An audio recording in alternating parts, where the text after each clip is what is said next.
നിങ്ങളുടെ ഇഷ്ട പരമ്പരകൾ എക്സ്ക്ലൂസീവായി സൺ നെക്സ്റ്റ് ആപ്പിലൂടെ തികച്ചും ഫ്രീ ആയി ഇപ്പോഴേ ആപ്പ് ഡൗൺലോഡ് ചെയ്യൂ.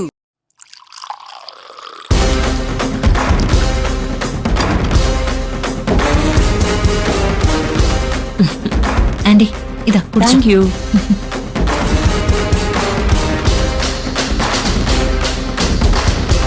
എങ്ങനെയുണ്ട്? സൂപ്പർ.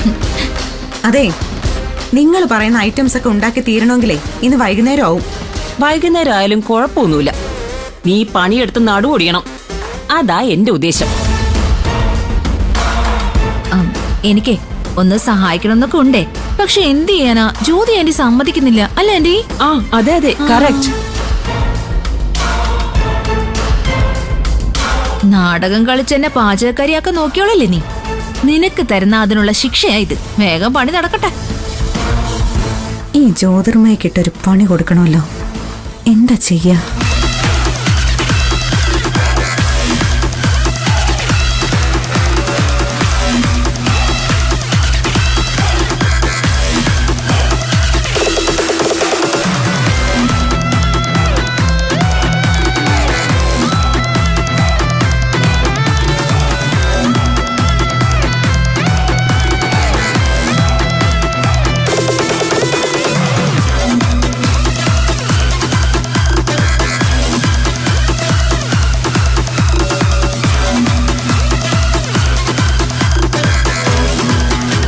എന്തായാലും കുറെ ഗസ്റ്റുകളൊക്കെ വരുന്നുണ്ട്.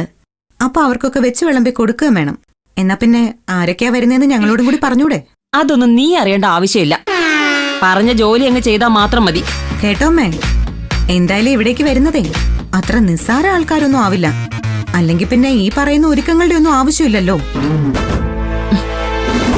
വലിയ വലിയ ആൾക്കാരാവുമ്പോഴേ അവർക്ക് വേണ്ട മര്യാദ കൊടുത്ത് സോപ്പിട്ട് നിർത്താമെന്ന് വിചാരിച്ചു കാണും. അതിനുവേണ്ടിയാണല്ലോ നമ്മൾ ഇവിടെ ഇങ്ങനെ പണിയെടുപ്പിക്കുന്നേ. അവരുടെ പ്രീതി പിടിച്ചു പറ്റാനുള്ള പരിപാടിയാണ്. അവളുമാരുടെ പ്രീതിയൊന്നുമേ എനിക്ക് ആവശ്യമില്ല. ആ ക്ലബിലെ മെയിൻ പേഴ്സൺ എന്ന് പറയുന്നതേ ഈ ഞാനാ. വെറുതെ ഓരോന്ന് പറയല്ലേ. എന്തൊക്കെ പറഞ്ഞാലും അവര് സമൂഹത്തിലെ ഭയങ്കര റെപ്യൂട്ടഡ് ആയിട്ടുള്ള ആൾക്കാർ തന്നെയായിരിക്കും. അതിന് തക്ക വിലയും അന്തസ്സും ഒക്കെ കാണുകയും ചെയ്യും. അതുകൊണ്ടല്ലേ അമ്മേ ഞാൻ കുക്ക് ചെയ്തേക്കാന്ന് കരുതിയത്. സമൂഹത്തിലെ മാന്യരായ ആളുകൾക്ക് ഭക്ഷണം കൊടുക്കുന്നതിൽ ഒരു തെറ്റുമില്ല. അവളുമാരുടെ മാന്യതയെ പറയാതിരിക്കുന്നതാ നല്ലത്. കാര്യങ്ങൾ എന്റെ റൂട്ടിലേക്കാണ് വരുന്നതെന്ന് തോന്നുന്നല്ലോ. വെറുതെ സ്വയം പുകഴ്ത്തല്ലേ, ഞാൻ വിശ്വസിക്കൊന്നുമില്ല. വലിയ വലിയ കുടുംബത്തിലെ നല്ല എഡ്യൂക്കേറ്റഡ് ആയിട്ടുള്ള കൾച്ചറുള്ള ആൾക്കാരായിരിക്കും അവര്. ഇവിടെ വരാൻ പോകുന്ന ആരൊക്കെയാണെന്ന് നിനക്കറിയാവോ? ഒന്ന് മീനാക്ഷി, ഒന്ന് വന്ദന, ഒന്ന് രേവതി. മൂന്നെണ്ണത്തിന്റെയും കാര്യം പറയാതിരിക്കുന്നതാ നല്ലത്. ഇവരെ ആരെ എനിക്കറിയാത്തതുകൊണ്ട് അവരൊക്കെ വലിയ ആൾക്കാരാണെന്ന് വിശ്വസിക്കാനേ എനിക്ക് പറ്റൂ. ഓ പിന്നെ സമൂഹത്തിലെ വലിയ ആൾക്കാര്, ഇവരുടെയൊക്കെ കഥ കേട്ടാലേ ഞെട്ടിപ്പോവും. ഈ മീനാക്ഷിയില്ലേ, അവളുടെ മോള് വീട്ടിലെ ഡ്രൈവറിന്റെ കൂടെയാ ഒളിച്ചോടി പോയത്. മീനാക്ഷി ആണെങ്കിൽ മോളെ കണ്ടുപിടിക്കാൻ ഒരു മാസം മുഴുവൻ ലോകം ചുറ്റി നടന്നു. മോളെയും ഡ്രൈവറെയും കണ്ടുപിടിച്ച് വീട്ടിൽ കൊണ്ടുവന്നപ്പോ വീട്ടിലെ വേലക്കാരിയുമില്ല, ഭർത്താവുമില്ല. അവര് വേറെ താമസം തുടങ്ങി. കേട്ടോ ശിവാനി, ഇവൾ ഈ പറഞ്ഞ കുടുംബത്തിൽ പിറന്നവരുടെ കഥയാ ഇതൊക്കെ.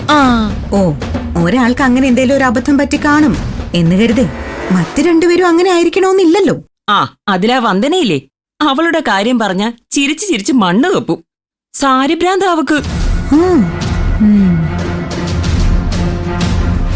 പുറത്ത് കാണിക്കുന്ന ജാടയല്ലാതെ വീട്ടിൽ വേണ്ടത്ര ധനസ്ഥിതി ഒന്നും ഇല്ലെന്നേ. ജാട കാണിക്കാനാണെങ്കിൽ പട്ടുസാരി മസ്റ്റാണല്ലോ. ഒരു തുണിക്കടയിൽ കയറി നൈസായിട്ട് 3-4 പട്ടുസാരി അങ്ങ് മോട്ടിച്ചു.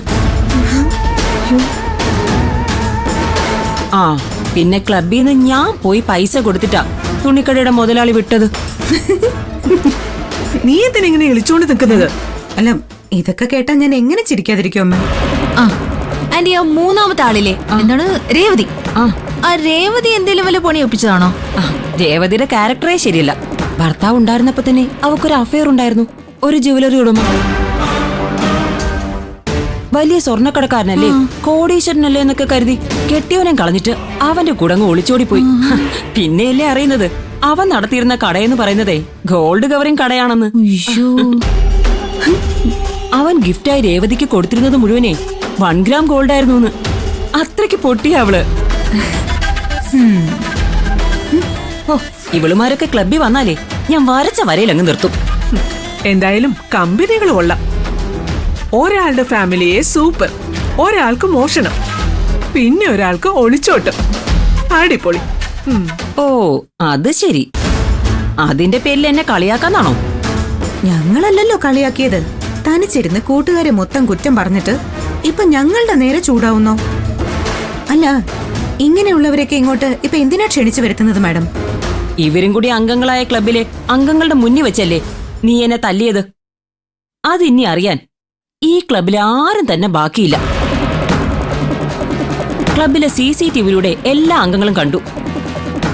അതോടുകൂടി ഞാനൊന്ന് ഡിമ്മായി നിൽക്കും അവിടെ. എനിക്ക് എന്റെ പഴയ നിലയും വിലയും വീണ്ടെടുക്കണമെങ്കിലേ നീ എന്റെ അടിമ പണിയാ ഇവിടെ ചെയ്യുന്നതെന്ന് അവരെ ഒന്ന് കാണിച്ചു കൊടുക്കണം. അവരൊന്നിങ്ങോട്ട് വന്നോട്ടെ, ബാക്കി ഞാൻ കാണിച്ചു തരാം നിനക്ക്. കാണിക്കാൻ പോകുന്നത് ഞാനല്ലേ. നിങ്ങൾ വെയിറ്റ് ചെയ്യൂ മാഡം, നല്ല വൃത്തിയായിട്ട് തന്നെ കാണാം.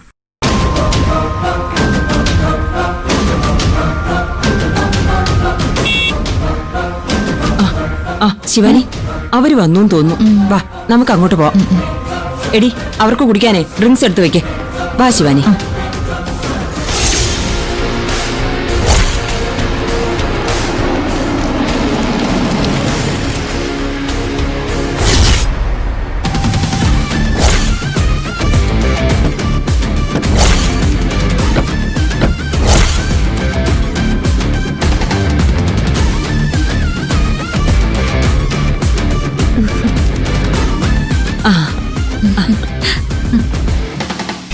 വാ, എന്താ അവിടെ തന്നെ അങ്ങ് നിന്ന് കളഞ്ഞ്? വാ വാ.